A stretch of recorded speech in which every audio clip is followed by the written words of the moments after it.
Because we have a brand new segment, and it's brought to you by our good friend Glenn. Glenn sponsors this segment where we end up going through all of the quarterback performances based off of week one, and then we collectively decide who had the most impressive performance going on into it. So I will run it up. Have Aaron Rodgers, 13 for 21, 167 yards, 1 touchdown, 1 interception, 82.8 rating.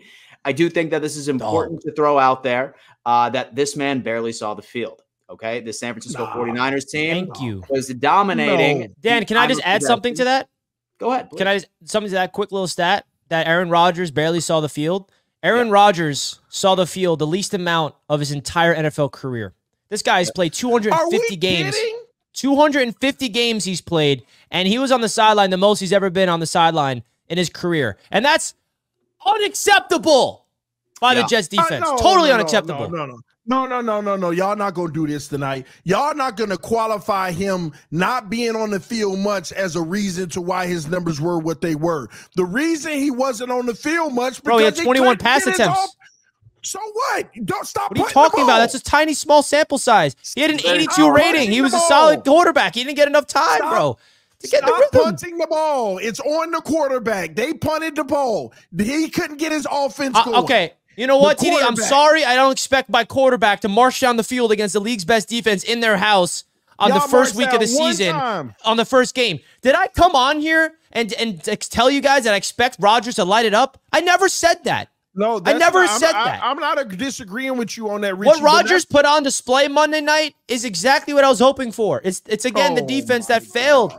All right. It was. So this is what I want to do with this segment. All right, boys, listen, I know that we can all read here. All right. And chat, please let us know. But out of everything that you're seeing right now, and I know that all of us watched each and every single game, who would you say was the best quarterback in the AFC East week one? I'm going to start off with Colby. Colby, who was the best quarterback in the AFC East week one? Yeah, not a debate, Dan. It's definitely Josh Allen to me. Again, look, he didn't go up against the craziest defense, and I think that there's a lot more challenges to be shown. But it's not like Tua did either, respectfully, TD. And the thing, too, is that this was the first game. This was the first game without Stephon Diggs. This was the first real test that we got. And I don't really feel like the wide receivers, even Dalton Kincaid at tight end, they did not step up the way that Josh Allen needed them to. And Dan, this is what I told you. I said, look, Josh Allen, especially in the beginning of the season, he's going to have to be a superhero. James Cook, he's going to have to be a superhero because that defense, it's clearly going to take time to get going. And I still don't think it's going to be at the end of the season as good as it was last year. And I think we saw this in the game, especially early on when the Cardinals started to cook you guys. The reason that you won this game was because of 2 players and 2 players alone. And let's make that clear. It was Josh Allen and it was James Cook. Josh Allen had to be a superhero to come back from behind, to come back from the deficits that he had at wide receiver. And that is exactly what he did. He showed up. He didn't turn the ball over, despite this, again, being the first game that he had without he did. He fumbled. He fumbled, Kobe. With pretty much, he didn't. Okay, he fumbled, but he didn't have an interception. That's what I'm saying. Usually he throws turnovers. That's what I'm saying. That's what I'm trying to allude to. But this was the first game without Stephon Diggs. This was the first game with basically an entire new wide receiver choir. Like the only receiver returning was who? Like Shakir? I think that was the only receiver returning that you guys had. So, and in this game alone, as you can see with the statistics, he was still able to throw for over 200 yards. He got it on the ground, an overall rating of 137.7. He had an absolute amazing game. I mean, look, again, there's going to be growing struggles for the Bills in the beginning of the season. There's going to be much taller tasks for Josh Allen than the Cardinals, who don't have a very good defense. But in game one, when they were behind, he's the guy that stepped up. So I think without a doubt, it's Josh Allen. He doesn't have that supporting cast around him like Tua does. Superhero Josh Allen. Richie, at first glance, best quarterback performance in the AFC East. Bro, it really isn't up for debate. It really, I mean, like, come on. I would love to hear a Dolphins fan tell me how Tua was better than Josh Allen in week one. Why are you starting on defense? Defense? Yeah, that's your comment you just made is starting on defense. No, I'm looking at the chat and seeing a bunch of Tuas. That's what I'm doing. They got a point. I want to see everyone that's saying Tua, tell me why. And we're just talking about week one. Richie, like, objectively. Guys, objectively, how did Tua how is he the better quarterback? He counted for 1 touchdown. Josh Allen, 4. I mean, that's it. I mean, like, let's be honest with ourselves. 4 touchdowns Josh Allen had, and Tua had 1 touchdown. He had more passing yards. Great. He had 1 less turnover. Great. Josh Allen had a higher rating, and he had 2 touchdowns through the air, 2 touchdowns on the ground. I mean, listen, I'm not saying Tua was bad week 1 by any accounts. But if you're asking who was the best quarterback in the league, in this division, excuse me, it's Josh Allen. Like, please tell me how it's not. And TD, do you think that Tua was better than Josh Allen week 1? Is it my turn? Because I have no reason to believe that you have any evidence to prove to me that Tua was better than Josh Allen week 1. Better completion percentage too with Josh Allen? Better completion percentage. 18 for 23, bro. 18 for 23. And he put this team on his back. And let's not forget, bro, the Dolphins offense could not score anything until Javon Holland, your defense, woke up and gave you the momentum. And then Tua threw up a ball to Tyreek, and Tyreek Hill did Tyreek Hill things. I mean, the 80 yards of that, 338 is because you have Tyreek Hill. Josh Allen does not have anybody close to Tyreek Hill on his team, bro. Let's be honest with ourselves. You got to add context to everything with this division. It's Josh Allen. And tomorrow night, I will objectively watch the game and tell you who's the better quarterback. And I feel like Dolphins fans probably just think I'm doing this because you think I'm a Dolphins hater. I mean, the facts don't lie. The film doesn't lie. The stats don't lie. It was Josh Allen. And Tua was number 2. So there's no question, absolutely zero question on this. He was efficient. And when it came into EPA, and shout out Kevin, who taught us about EPA on the Monday show, it's estimated play per average. What a guy. He's the second best quarterback in the league. In the league, EPA, right below Baker Mayfield when it came into it. I mean, when you have an 80% with that percentage of completions, and like you just saw him absolutely like making thoughtful decisions, especially in the pass game, spreading it all across the field at the end of the day. This was hands down the most impressive thing ever. He has the most games where he has 2 pass touchdowns and 2 rush touchdowns all in one game by itself. As far as Tua is concerned, do know that he threw 9 screens during that game, which accounted for about 70 to 80 yards after the catch in total. Not Tua's true. Pass yards, I swear to you, with Tua's pass yards for 240 yards were yards after. We had one successful screen pass pretty much. But 240 of Tua's pass yards were yards after the catch. So what does that tell you? That tells you that this was large. Man, it wasn't no 240, man. I swear to God, I did my entire preview. PFF suggests it. 240 of those 338 yards were yards after the catch. All right. It's an absolute fact. Go ahead. Talk to me. Is it my turn? Yes. Okay. Listen, ladies and gentlemen, they just did the best job that they possibly could to convince y'all why Josh Allen had the best week. And I'm going to be honest with y'all. 2 days ago, I said Josh Allen had the best week in the division until I went back and did my research. Oh, my God, man. All right. So, first of all, you notice that you didn't hear from one of these gentlemen the strength of the opponent. See, they want you to believe Josh Allen is just great because he played the bum Cardinals. You said it, Kobe. All right, cool. I did. Kobe. I said one of the worst defenses in the league. One of the worst defenses in the league. Y'all need to stop this mess. You know what Tua do against the worst defense in the league? He put up 70 points. He put up 70. So stop. Then TD, who did Rodgers verse with that context you added? No. He versed one of the greatest defenses in the NFL, and that's why that was a large part why the offense struggled. I never denied that, Richie. Y'all, all I did is say y'all still gonna be good, but it tells me y'all ain't ready to win a Super Bowl.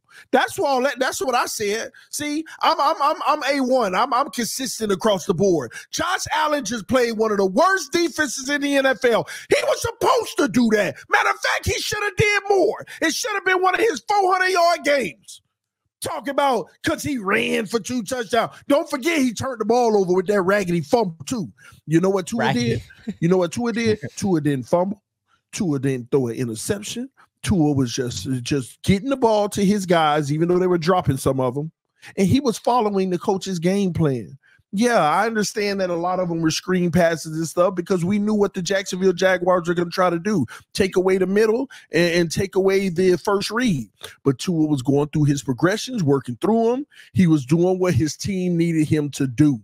So was it perfect? No, it wasn't perfect. But at the end of the day, that's why he's the #1 quarterback in the NFL for passing yards. That's why he had a 101 rating. I understand y'all look at Josh Allen's 137 rating because he be running with all the touchdowns and all that mess. But he played the Cardinals. Y'all are going to see on Thursday night who has the better night. You're going to find out Thursday night. And we're going to lay this to rest. I got Tua Tagovailoa having a better week off of the strength of the opponent. The Jacksonville Jaguars defense has one of the best pass rushes in the league, and they were coming all night, and he was taking care of them. Pause. Yeah, but you know what? The Jags have a great defensive line, but they have one of the worst secondaries in the league. And when you're going up against, Tyreek Hill and you're going up against Jalen Waddle, like it's not hard for those guys to get open quick and make plays down the field. And they were still beating y'all. But here's the point, Kobe. Here's the point, Kobe. We weren't getting open quick, Kobe. We weren't. I think that says how bad not how bad the receivers are, but how much y'all struggled for a while. Oh yeah, the receivers struggled. They were struggled to get open early, but Tua maintained his composure. He didn't rush anything. He didn't spot throw. He found his guys when it mattered most. Waddle deep, Tyreek deep. 40-yard pass. It ain't his fault that they ran for the other 40. Hey, he threw a 40-yard pass. They ran for the other 40. So what? You alluded to something earlier to where one of the reasons that Tua was a better quarterback than Josh Allen was because he didn't turn the ball over at all. Are you saying that a quarterback's talent that ain't the only reason. Ranking on why quarterbacks are either better or not is determined on how much they turn the ball over? Because if that's the case, in the division, if that's the case, the answer is no, Kobe. The answer is no. In the division, it's not Aaron Rodgers is the best quarterback, and that means that Jacoby Brissett is the second because he's the second best interception percentage all time. It's not the case. You're making a bogus case that I never said. No, listen, that's your narrative that you pull all the time. You always discredit. All I did is say Josh Allen turned the ball over in the game. It's a factor. Y'all, the problem with y'all do too much absolute. That's not your main narrative all the time. That is your main narrative. It's not the main narrative. Tua was better than Josh Allen because y'all played bums. But guess what, Dan Mitchell? Y'all finna travel. Y'all traveling to a real team. You ain't playing a bum this year. Stadium where fans are going to dominate. 60% is going to be Bills fans in that stadium. Ain't no 60%. The numbers already came out. They got a site that show you it's about 40% of Bills fans traveling. I can't wait to see Dudley Do-Wrong on X say, oh, man, I can't believe the Bills fans dominating Hard Rock Stadium again. You know what's going to happen. Stop, man. Listen, it ain't happening. I can't wait for tomorrow night. By this time tomorrow night, you'll be on your stream. You'll be on your stream naked catching a panic attack. It doesn't even matter because you know what, my friend? There are very few instances where a team genuinely owns it. And the Buffalo Bills own the Miami Dolphins. You don't own nothing. Y'all come down to Miami. You said it yourself on your stream. After we ended up ripping the division away from you when it was right in your hands, you said, man, they really own us now. They really own us now. And you're going to be saying the same thing Thursday night. I can't wait. I can't wait. I can't wait. I can't wait. This is man. I ain't never wanted a game so bad in my life. Of course you do, because you want to know why you need it. We don't need this. We're going to get it, but we don't need this. Listen, you know what, Dan? You know what? I'm not even going to listen. I'm not going to argue with you right now. We'll hit that segment, but you know what we missed the opportunity on with this quarterback segment, Glenn's QB Watch? The real question shouldn't have even been who was the best quarterback. That's exactly what it is. The real question, no. This is the quarterback watch. The real question is who's third and who's fourth. That's what the real question should have been. Wait, who's third and who's fourth? Who was the third best quarterback and who was the fourth best quarterback this week? Third best quarterback, Aaron Rodgers. Fourth best, Jacoby Brissett. Man, Jacoby was better than Aaron Rodgers, man. So I don't know. So Brissett got an A on the school project without doing anything. Stop, Jacoby. Hey, that's a big job. That's a big job in New England to not do anything. I don't necessarily agree with that. Look, Jacoby Brissett didn't have a great game. I thought he had some overthrows. He had some guys open that he missed. I mean, he was lucky to get a turnover basically taken away from Hunter Henry. He goes into the end zone to Hunter Henry, gets picked off by a Bengals defender. Who knows if that could have changed potentially the trajectory of the game. The Patriots are going to need Jacoby Brissett to play turnover free, which is a big part of why they signed him. Like I said, second best interception percentage all time. That's including Tom Brady, the best quarterbacks of all time, only behind Aaron Rodgers. But again, that pass was almost intercepted. Defender goes to the ground. Hunter Henry rips it out last second. But the thing is that Jacoby Brissett was also pressured on 44% of his dropbacks. Thank you. You almost could have flipped a coin and said, all right, well, is he going to be pressured on this one or not? You're never going to be very good in that case. And Jacoby Brissett was never known for being a mobile quarterback. This is probably the most mobile we have ever seen him, and everybody was surprised. He basically had to make magic here. He doesn't have a great wide receiver core. The offensive line is absolutely horrific. He was able to extend plays, throw on the run. I think he played way, way, way better than these stats showed. But at the end of the day, he also had, if you watch the game, some passes that also were not very good. I mean, Ramondre Stevenson, MVP for the Patriots in this game. I get it. I just think Brissett was barely better than Rodgers this weekend.